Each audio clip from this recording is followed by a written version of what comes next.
Saudações investidores. Bitcoin agora cotado a $111.600. Bitcoin continua extremamente fraco, sem conseguir demonstrar força, mesmo com um dia sensacional nos mercados globais.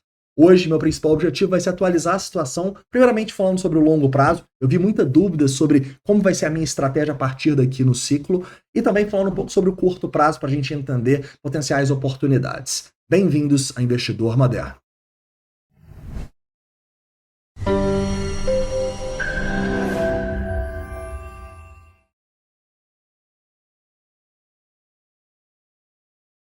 Investidores, hoje novamente a gente precisa falar de um dia muito ruim no mercado cripto, né? Não pela queda em si, que estamos caindo 1%, mas pelo movimento em relação aos mercados globais, né? A gente está vendo S&P 500 do lado da máxima histórica subindo mais de 1%, Nasdaq do lado da máxima histórica subindo quase 1,5% e principalmente Small Caps na máxima histórica subindo 1,6%. Sem contar o ouro que não para, está acima dos 4.200 e tal, ou seja, todos os ativos de risco estão subindo, menos o Bitcoin e as criptomoedas, tá? E aqui de cara, isso já é um sinal de risco muito grande, tá bom? Afinal, a gente não pode esquecer que, cara, tá tudo lindo, né? S&P 500 tá subindo, Nasdaq tá tudo em máxima histórica, mas um fato é, em algum momento uma correção chega. E quando essa correção chegar, dificilmente o Bitcoin vai se segurar. A gente viu isso semana passada, né? Então, a cada dia que o Bitcoin não sobe com S&P 500, Nasdaq e agora até as small caps subindo, é um risco maior, porque quando a correção vier, ela vai bater no mercado como um todo, provavelmente, tá bom? Então, esse é o principal fator que me leva a ter muito caixa agora. Em abril a gente estava com menos de 10% de caixa, agora a gente está com mais de 30%. Por quê? Porque todos os ativos de risco estão em máxima histórica, tirando Bitcoin e altcoins. Então, quando a gente olha para todos os ativos em máxima histórica, o que a gente faz em máxima histórica? A gente realiza lucro, né? Então a gente realizou muito lucro em Bitcoin, a gente realizou muito lucro em ETH, a gente realizou muito lucro no mercado tradicional, principalmente no mercado tradicional, né? A gente saiu de small caps, a gente saiu de Nvidia, de Meta, 5 empresas que a gente tinha, a gente saiu de ouro. Cara, a gente fez muito caixa no mercado tradicional. Então o primeiro ponto é, se tá tudo caro, eu não posso ter pouco caixa. Tá? Então por isso que vocês viram essa mudança nesses últimos meses da minha carteira. Uma carteira quase sem caixa para uma carteira de 30% de caixa, o que historicamente, cara, é bastante, tá bom? Para o meu caixa, sim, 30% é muito. Beleza. Entendendo isso, a gente pode falar também sobre fatores que nos fariam aumentar ainda mais esse caixa. Ou seja, no momento eu estou confortável com esses 30%, tá bom? Eu ainda acho que a probabilidade da gente estar no bear market é muito pequena, então eu estou confortável com 30% de caixa. Porém, se eu perder alguns suportes, eu entendo que essa probabilidade aumenta, né? Então se eu perder o 107, perigo. Se eu perder o 101, perigo. E, cara, os principais ativos que eu tenho na minha carteira são criptos. Eu tenho 41% em criptomoedas. Então, se o risco de uma reversão de tendência no semanal no mercado cripto ele explode, o que eu preciso fazer? Eu preciso fazer mais caixa, né? Então eu preciso aumentar o meu caixa mais do que 30%, porque eu não ficaria confortável. E aí eu coloquei 2 pontos para vocês, tá? O primeiro, o 107 e o 101. E a grande dúvida foi, eu falei que se a gente perdesse o 107, provavelmente eu ia zerar S&P 500. E provavelmente vai ser o que eu vou fazer, tá? Porque, porra, o S&P 500 não para de subir, né? O Bitcoin tá caindo, o S&P 500 tá na máxima histórica. Ou seja, eu vou vender o que está caro, S&P 500, Nasdaq, potencialmente algumas ações e tal. A gente vai olhar isso com calma para fazer um pouco mais de caixa. Se perdesse o 101, eu venderia o Bitcoin, né? Ou uma parcela, ou grande parte. Isso aí a gente vai ver de acordo com outros gatilhos. E que o primeiro ponto é, por que não vender as altcoins? E tem uma grande confusão no mercado, cara, que quando a gente fala de um suporte, uma resistência, as pessoas acham que depois que romper uma resistência, é lua, o Bitcoin vai pra lua e não cai. 100% de chance de subir. E depois que romper um suporte, é dump. Pode dar o atestado de óbito do Bitcoin se ele perder os $100 mil. Mas não. Eu já deixei isso bem claro para vocês e vou repetir. Enquanto eu não ver uma euforia no mercado cripto, para mim o ciclo não terminou. O ciclo, para mim, necessariamente deve terminar em euforia. Então, como eu não tenho euforia ainda, faz sentido eu vender ativos que estão extremamente baratos? Não. Só que, Paulo, você está me falando que você não acredita mais no ciclo de 4 anos? Exatamente o que eu estou te falando. Eu não acho que o ciclo de 4 anos foi algo em qualquer momento, tá bom? Eu acho que o que a gente teve foi momentos semelhantes, onde a gente teve a euforia do mercado que gerou o topo do ciclo, onde a gente teve o medo extremo no mercado que gerou o fundo do ciclo. Mas se for comparar mês a mês, não foram nos mesmos meses e tal, né? Então, não, eu não acredito no ciclo de 4 anos, pensei muito para chegar nessa conclusão, e ela é uma das bases que me levam a crer que ainda vai fazer sentido eu me expor a altcoins caso a gente perca essa região dos 101 mil dólares. Tudo bem? Então tá. Então entendendo que se não é que rompeu aqui é bear market, cara. Mesmo que romper aqui, para mim não vai entrar em bear market enquanto a gente não tiver euforia. Tudo bem? Mas eu tenho certeza? Eu tenho 100% de certeza disso? Não. Então, se a chance do bear market aumenta, vamos supor, sei lá, uns 30% aqui, eu preciso ter um caixa condizente com essa probabilidade, correto? Então eu não estaria confortável começando um bear market com só 30% de caixa. Eu teria que ter mais. Então eu teria que vender, correto? Mas aí o que eu vou vender? Né?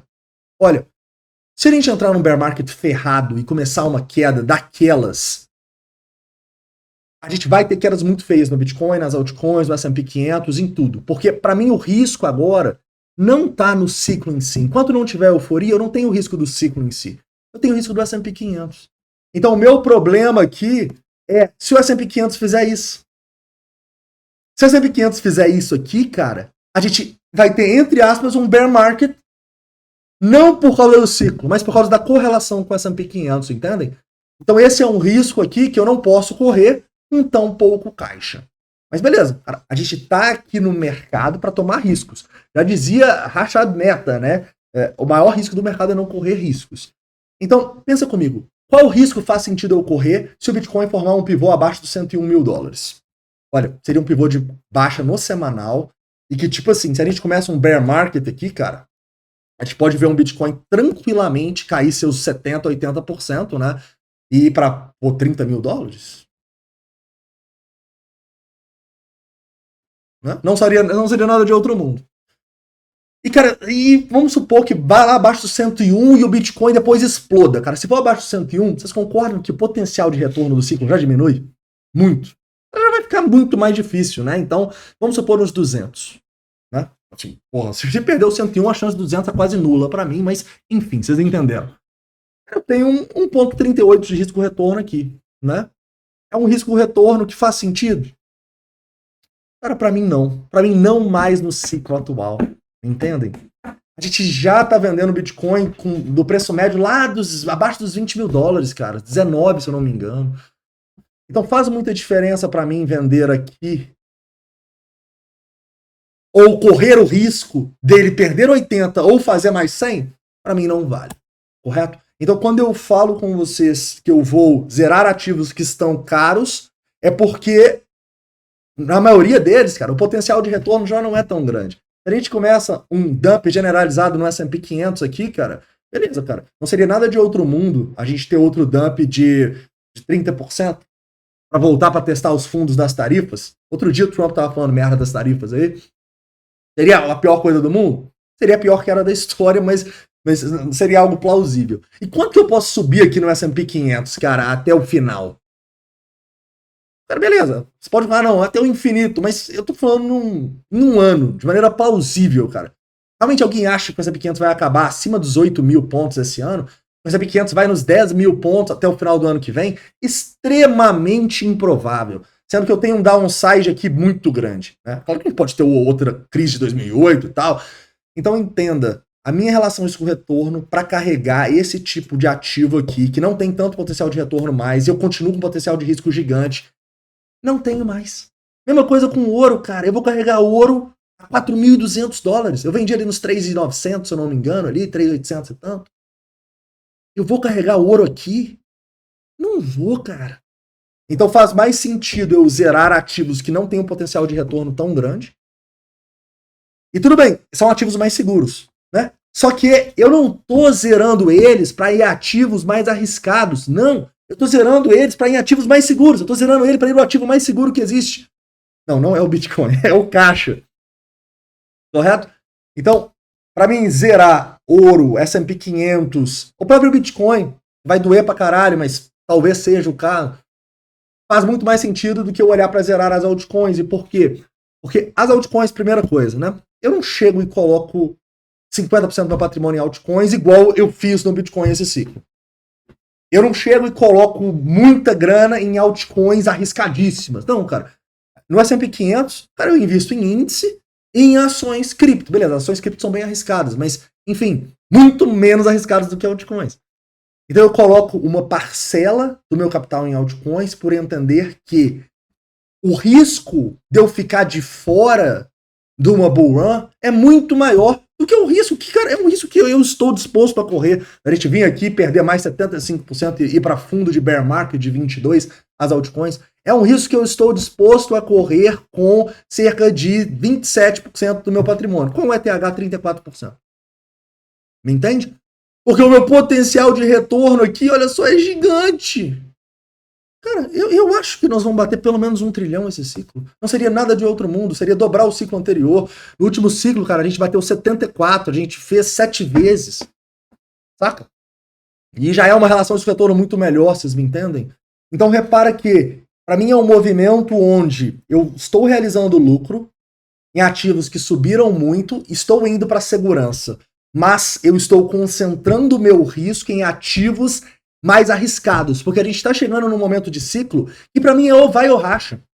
Saca? Eu tô vendo small caps romper máxima histórica aqui, cara. Ou daqui é armadilha e fudeu, ou daqui vai. Então, para mim, não faz muito sentido eu carregar NVIDIA aqui, por isso que eu vendi. Mas faz sentido eu carregar de small caps que eu tô em cripto. Para mim, não faz muito sentido carregar se a gente tiver um dump generalizado e tal, o índice S&P 500, mas faz sentido carregar as altcoins, porque como eu estou num momento de ou vai ou racha e acabamos de ter a maior liquidação da história, é o momento de eu tomar risco nos ativos mais arriscados, né? Mas perceba, eu só estou conseguindo tomar risco e me manter posicionado nesses ativos arriscados porque eu tô com caixa pra caralho. Se eu tivesse com 10% de caixa, eu poderia estar com tantas altcoins? Não. Em especial, se a gente perder, o Bitcoin perder o 107 e o 101. Sacou? Então, eu respeito, obviamente, todas as estratégias, eu respeito quem vai zerar tudo, tá bom? Só que vocês precisam entender a diferença na estruturação da carteira e da minha tese de investimento, cara. Minhas teses de investimento, esse ano, deram certo, cara. Brasil tá quase na máxima histórica, fundos imobiliários estão na máxima histórica, ações, cripto, cara, comparam muito mais do que o mercado tradicional. O índice S&P 500 e Nasdaq tá na máxima histórica. Urânio a gente vendeu com puta lucro mês passado. Ouro a gente vendeu com puta lucro há 2 semanas. ETF de mineradoras, porra, foi muito melhor do que o Bitcoin. Bitcoin, cara, foi o que mais deu dinheiro pra gente nesse ciclo. O ETH e Solana são os nossos maiores altcoins, também foram bem. O que não deu certo nesse ciclo? As gemas. E boa parte das altcoins, né? Então, as teses de investimento foram se materializando.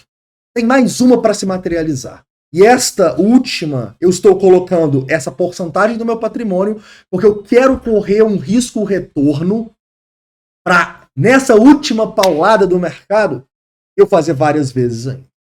Correto? Eu falei, é um risco. A minha tese de investimento pode estar errada. E é por isso que a gente tem uma carteira diversificada e coloca somente na tese de investimento aquilo que a gente está tranquilo para aguentar caso a tese não se concretize, tá bom? E não vai achar que a gente acertou todas as teses, não, cara. A gente, por exemplo, a gente tinha ações de canabinoides, cara, e a tese deu errado, né? A gente tinha uma ou outra empresa também que não deu tão certo. Aurus, por exemplo. Então, as teses de investimento, algumas dão certo, outras dão errado. O que você precisa sempre é ver a relação risco-retorno delas, se faz sentido você se manter exposto ou não. Tá? E para mim, ainda faz total sentido eu me manter exposto nas altcoins. Tá? Se eu perder o 107, S&P 500, cara, vou fazer mais uns 5% de caixa. Se eu perder 101, devo fazer mais uns 5, 7% de caixa em Bitcoin. É porque eu tenho empresas ligadas à tesouraria também, né? Enfim. Então essa é a minha estratégia no momento. Tudo bem? Legal. Bitcoin no curto prazo. Então, cara, o curto prazo realmente é, assim, Uma consolidação terrível, né? A gente tem suporte no 109, tem resistência no 116, perder o 109 nos leva a potencialmente ter um teste dos fundos, tá? Então, para mim, nesse momento, cara, é bem claro assim, tá? Aqui vai ser uma zona de investimento em altcoins. Principalmente para quem não pegou a queda, tá?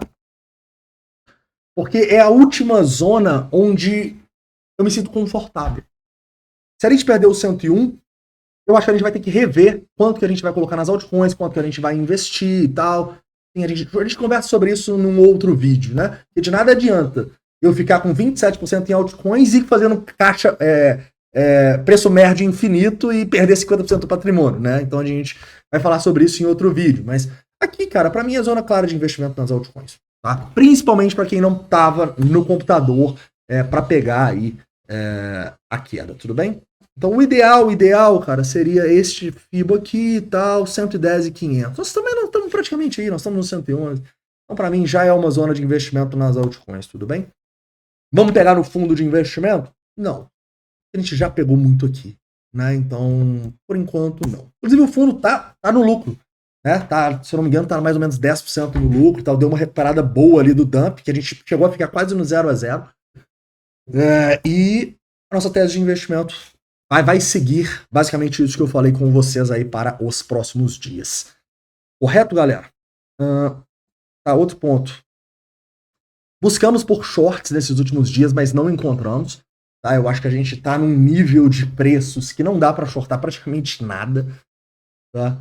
E num nível de desânimo e gráfico feio, cara, que assim, eu realmente acho que a gente não vai romper isso aqui para baixo. Se romper, cara, depois da maior liquidação da história, cara, tem uma coisa muito errada no mercado, tá bom? E é por isso que a gente vai precisar se proteger fazendo mais caixa. Beleza? Caras, então é isso, tá? Espero que tenha deixado claro, tá? De novo, cara, eu entendo quem vai vender tudo, tá? Mas sempre pensa na relação risco-retorno, cara. Eu me recuso a vender ADA no final do ciclo a 68 cents. Eu me recuso a vender AVE a 240. Eu me recuso a vender a VAX a 22, cara. Entende? Não tem relação risco-retorno para vender aqui, digamos. Né? Mas eu só aguento isso, como eu disse, porque eu tô colocando uma parcela do meu capital. Valeu, galera. Então é isso. Um forte abraço. A gente se vê aí dependendo dessa volatilidade. Valeu!